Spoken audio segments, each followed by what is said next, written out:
Welcome, linear algebra students, to our second eigenvector lecture for Math 2860. Just got a couple weeks left, so don't forget there's a project due this week, Wednesday. You have your last web work is open, and there's various worksheets. We'll put another one up with this video. All right, so last time we went, well, actually we had a couple of videos. I believe this is actually Eigenvectors 3 because we had a lecture where we learned how to check if a vector is an eigenvector. In the last video, we learned how to find eigenvalues and eigenvectors for a 2x2 matrix. Let's do an example for a 3x3. Okay, so find all eigenvectors, just for shorthand, I'll write E vector for eigenvector. Find all E vectors and eigenvalues for this matrix. 4, 0, 1, negative 2, 1, 0, negative 2, 0, 1. Okay, so the fact that it's 3 by 3, the procedure is still the same that we learned last time. It makes it's a little bit trickier when you find the characteristic polynomial. So let's go through the steps. So, in fact, I'll remind you, the eigenvalues we find first, and they come from solving the equation you get where you have the determinant of a minus lambda I equals 0 for lambda. Remember, this left-hand side here is called the characteristic polynomial, P of lambda. Okay, so here we want to take the determinant of a minus lambda I. How about that? I'll just remind you, it's the determinant of a minus lambda I, and of course we can quickly create the matrix a minus lambda I by just subtracting lambda along the diagonal. So 4 minus lambda, 0, 1. Negative 2, 1 minus lambda, 0. Negative 2, 0, 1 minus lambda. Okay, so now we have to take the determinant of a 3 by 3 matrix. I guess there's a variety of ways we could do this. Let's just expand along the first row. So you have to remember how we did determinants from back in chapter 2. Of course, you could pick any row or column. So we would get 4 minus lambda times the determinant of the 2 by 2 matrix, 1 minus lambda, 0, 0, 1 minus lambda, and then minus 0 times something, which we don't care because there's a 0 there, plus 1 times the determinant of the 2 by 2 matrix that's in the lower left corner, negative 2, 1 minus lambda, negative 2, and 0. All right, so now we just work out those 2 by 2 determinants. The first one will just be 1 minus lambda in parentheses times 1 minus lambda minus 0. And then, of course, this is gone. And then for the last one, we have plus 1 times 0 minus a negative 2 times 1 minus lambda. All right, so if we work all this out, we have 4 minus lambda times 1 minus lambda times 1 minus lambda, because that minus 0 doesn't do anything. And then over here, we have plus, these two negatives cancel. It looks like we have plus 2 times 1 minus lambda. Okay, so now what makes this a little complicated is it's a third degree polynomial, and you could multiply everything out. If you multiply everything out, I already did this as some scratch work, so I'll spare you the details, but if you were to take two of these, FOIL them, and then take that expression and then distribute the last term into it, and then added this term, you would get negative lambda cubed plus 6 lambda squared minus 11 lambda plus 6. And all I did was I skipped the details. Now, it's not very satisfying because you would have to factor this. right? There's no quadratic formula for a third degree polynomial, right? That's why it's called a quadratic formula. So you would need to factor this. Now, it's possible to factor it. You'd have to use polynomial division. It's a lot of work. Okay, so I tend to, if I give you a problem like this on a test, I'm not going to make you do this. It's not easy. It's tricky. So you might notice if we go back to this step before we multiply it out, there's another technique that I don't know if you remember, but I think it's called factoring by grouping. You might notice that, let me change colors here, you might notice that 1 minus lambda is a factor of both of these expressions. So we have something times 1 minus lambda here, plus something times 1 minus lambda here. So I could factor 1 minus lambda out. It's just a shortcut. Factor 1 minus lambda out from both of those expressions. I take the 1 minus lambda out from the first term, and I'm left with 4 minus lambda times another 1 minus lambda. And then I take it out from the second term, and I'm left with just 2. Right? Because basically I factored this out and I factored this out.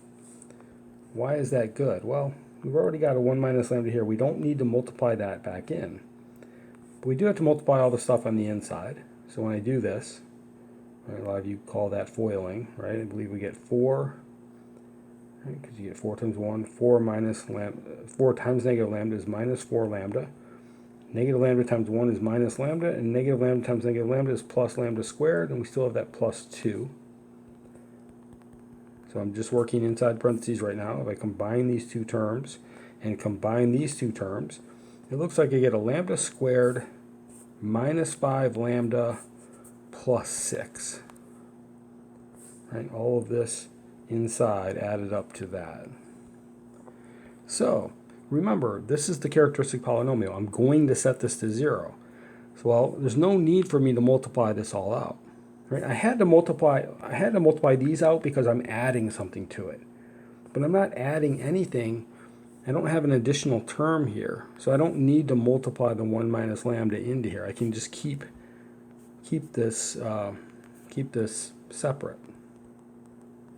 Why? Well, remember, we have 1 minus lambda. In fact, I'm going to factor what's on the inside now. I couldn't just factor it before because we had the plus 2. So I had to bring the plus 2 into the other two factors, and now I have to factor it again, if possible. If I couldn't factor, by the way, well, how about this? Let me just show it this way. We're going to set this equal to 0, right? So, let me clean this up a little bit. So we have 1 minus lambda times lambda squared minus 5 lambda plus 6 equals 0. It's already factored. So whenever you have two things multiplied together that equals 0, one or the other has to be 0. So you have two separate equations to solve. Well, the first one is really easy to solve. Lambda is 1. So there's one of our eigenvalues. Okay, so now we have to solve the second one. Well, to do that, we factor it. This one, if you do some trial and error, you get lambda minus, you get lambda minus 6. I believe that's right. Nope, sorry, that's not right. It's gonna be lambda minus 3 times lambda minus 2 equals 0. If you FOIL this out, you'll see that you'll get the expression we started with. Okay, so this has two solutions. Either lambda minus 3 is 0 or lambda minus 2 is 0. And you could have factored it all out. That's what you would have happened if you had gone back to here and factored it all. You'd get these three factors all multiplied together. This was just a little quicker. So lambda equals 3 and lambda equals 2. Okay, so we got 3 eigenvalues. Okay, that's, by the way, that's the most you could have for a 3 by 3 matrix, because a third degree polynomial can't have more than 3 roots. You might remember that from pre-calculus. So we have 3 eigenvalues, 1, 2, and 3. All right, well, we still have to get the eigenvectors. So we need the eigenvectors that go with them. All right, so this procedure is exactly the same as it was before. Remember, we solve a minus lambda I times a non-zero vector v equals 0 for each eigenvalue. Okay, so we'll do lambda equals 1 first. We have to do this 3 times. We'll do lambda equals 1, lambda equals 2, and lambda equals 3. Right, we have to do all 3 of these. All right, so we have to solve the original matrix, which is 4 minus lambda. Well, lambda is 1, so 4 minus 1, 0, 1. That was the first row. The second row is minus 2, 0, or minus 2, 1, 0, but we're subtracting 1 along the diagonal. And then the third row is minus 2, 0, 1. So again, that's 1 minus 1. Times v equals 0. So we get, what is that? 3, 0, 1, negative 2, 0, 0, negative 2, 0, 0. Times v1, v2, v3 equals 0, 0, 0, right? This is a 3-dimensional vector. So we have to solve for all 3 components. You'll see if we, basically, I mean, again, the augmented matrix for this will be 3, 0, 1, 0, negative 2, 0, 0, 0. It's homogeneous, so you don't really have to add the augmented column since they're all zeros, but you get the idea. You row reduce it. Okay, so we still have a little bit of work to do. I noticed the last 2 rows are the same. So that was one step. Whenever you have 2 rows the same, you can replace one of them with a row of all zeros just by subtracting one of those rows from the other. We still have a little bit of work to do, right? How about this? Just so I don't have to do any fractions, I'll switch the rows. So I have minus 2, 0, 0, 0, and then 3, 0, 1, 0, and then of course the row of all zeros. All right, and then I'll divide row 1 by 2, or negative 2, to give me 1, 0, 0, 0, right? So this is negative 1/2, multiplying by negative 1/2, which we're allowed to do. That's a row operation. Multiply one row by a constant. I'm just doing all this to avoid fractions. And then I take, what do you take? Negative 3r1 plus r2. First row doesn't change, but now we have a new second row. Negative 3 times 1 is 3. Sorry, it's negative 3 plus 3 is 0. Of course, 0. Negative 3 times 0 is 0 plus 1 is 1. And then our last row, like that. Okay. So, it's in row echelon form. We can now solve, right? So, you can see that there's going to be a free variable. There's always a free variable when you're solving for an eigenvector, because we chose lambda to make the matrix singular. Well, here are the pivots. So which variable is free? v2. So we say v2 is equal to t, and it looks like this second row here tells us that 1 times v3 equals 0, so v3 is 0. The first row tells us 1 times v1 is 0, so v1 is 0. So our eigenvector is t times 0, 1, 0. Okay, so for lambda equals 1, v is any scalar multiple of 0, 1, 0. Okay, there's one eigenvalue eigenvector pair. I have to go back and do the same thing for lambda equals 2. Okay, so I have to solve 4 minus 2, 0, 1, minus 2, 1 minus 2, 0, and minus 2, 0, 1 minus 2, times v equals 0. If I do all that, I get 2, 0, 1, negative 2, negative 1, 0, negative 2, 0, 1.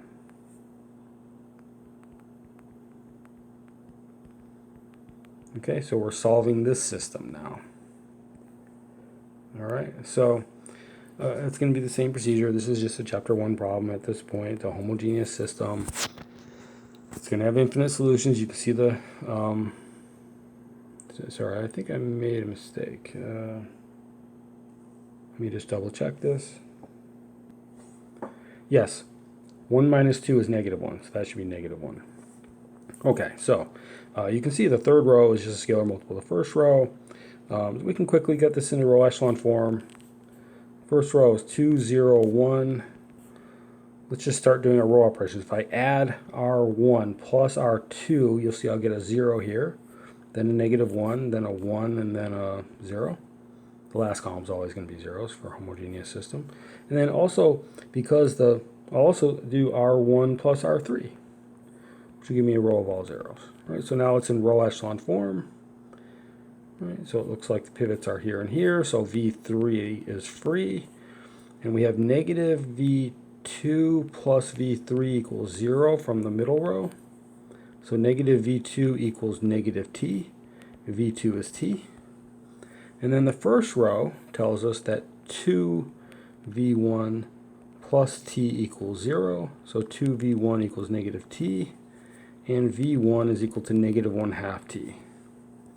So our eigenvector is -1/2, 1, 1 times t. That's our vector, our solution vector. So for lambda equals 2, a representative eigenvector, I can either write -1/2, 1, 1, or I could even write, if I don't like fractions, I could let t be 2, which would kill off the denominator, and I would get -1, 2, 2. Either one is correct. Right, one's a scalar multiple of the other. The scalar multiple of an eigenvector is always an eigenvector with the same eigenvalue. All right, we have one more to do. Same problem. We again solve a minus lambda I times v equals 0. It's just that this time lambda is 3. So we have 4 minus 3, 0, 1, minus 2, 1 minus 3, 0, minus 2, 0, 1 minus 3, times v equals 0. So what do we get here? 1, 0, 1, -2, -2, 0, -2, 0, -2. Again, I think we can row reduce this pretty quickly. You don't have to have the augmented column, but what do we get? 1, 0, 1. If I do 2, I won't even write down the operation. We do 2 times row 1 plus row 2. That gives me 0, -2, 2, 0. And for the third row, same thing. 2 times row 1 plus row 3 will give me a row of all zeros. It's in row echelon form. Right, again, V3 is free. We have -2 V2 plus 2t equals 0. So -2 V2 equals -2t. V2 equals t. And it looks like we have, from the first row, we have V1 plus t equals 0. So V1 equals -t. Okay, so I have -t, t, and t. So my solution vector is v equals t times -1, 1, 1. Right, so for lambda equals 3, v is any scalar multiple of -1, 1, 1. Okay, so those are the 3 eigenvector pairs for that matrix. Okay, let's do another example. I want to show you something. So let's do the same thing. Let's go back to a 2 by 2 matrix just because I want to show you something. So look at the matrix -4, 2, 0, 7. Again, find the eigenvalues and eigenvectors, just like we've been doing. So if we go through that same process, a minus lambda I, of course, is the matrix -4. Make this a little darker. -4 minus lambda 2, 0 and 7 minus lambda. And we take the determinant, negative 4 minus lambda times 7 minus lambda minus 2 times 0. And of course, that's just minus 4 minus lambda times 7 minus lambda. That's the characteristic polynomial. And before you multiply it out, just take a look. By the way, that's just because this is 0 here. So what are we going to do with it? We're going to set this equal to 0 and solve. We'll take a look. It's already factored. So in other words, we can just say minus 4 minus lambda is 0, or 7 minus lambda is 0. What are the solutions to that? The first one, lambda is equal to negative 4. The second one, lambda is equal to 7. So for this matrix, the eigenvalues are negative 4 and 7.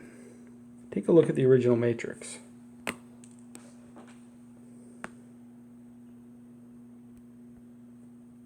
If you take a look at the original matrix, you'll see that those are just the diagonal components. Okay, so this works regardless of what size matrix you have. If you have what's so special about A in this case? A is triangular. So it turns out that whenever you have a triangular matrix, you can simply, so remember that's either upper or lower triangular, including a diagonal matrix. Anything where you have all zeros below the diagonal or all zeros above the diagonal, it'll be a diagonal matrix. And when that happens, the eigenvalues are just the entries on the diagonal, which is very convenient. Usually if I give you a 3x3 or a 4x4 matrix on a test, I'll make it triangular so that you don't have to do a whole lot of algebra to find the eigenvalues. You can just jump right into the eigenvectors. Alright, so that's the end of this video, and I'll put a worksheet up. We'll talk more about diagonalization in the next video. Thank you.